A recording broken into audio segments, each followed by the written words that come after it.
Another dominant feature of the Gospel account is Jesus' healings on Sabbath, also indicating his rather lenient attitude with regard to demands of this important Jewish ritual.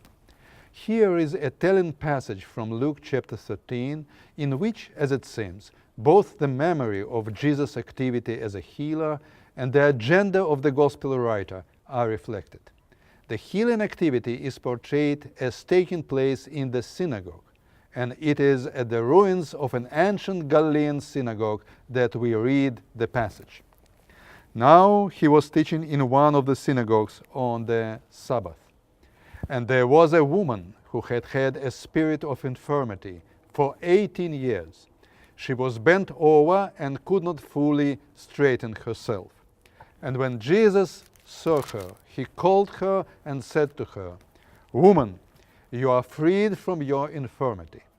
And he laid his hands upon her, and immediately she was made straight, and she praised God. But the ruler of the synagogue, indignant because Jesus had healed on the Sabbath, said to the people, "There are 6 days on which work ought to be done. Come on those days and be healed, and not on the Sabbath day."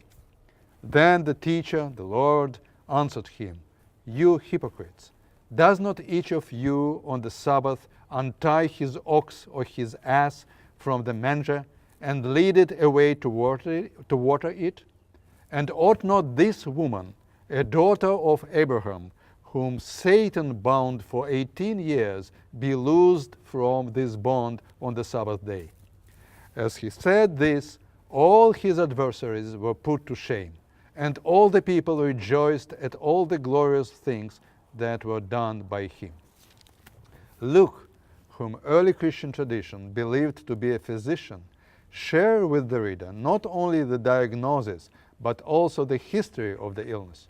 It had been a protracted condition with no imminent danger in sight. So Jesus is portrayed as willing to go very far in his preference for one's needs over the demands of ritual, far beyond what would later become the famous Jewish rule of pikuach nefesh, meaning immediate threat to one's life.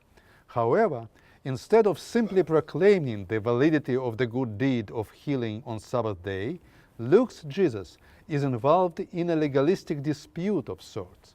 He proves his point by creating an analogy between the woman and the beasts of the household. Again, a kind of Pharisaic way of reasoning, aiming at producing new regulations and justifying existing practices.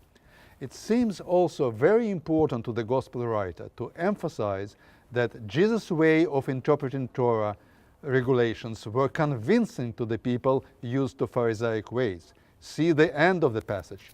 As he said this, all his adversaries were put to shame, and all the people rejoiced at all the glorious things that were done by him.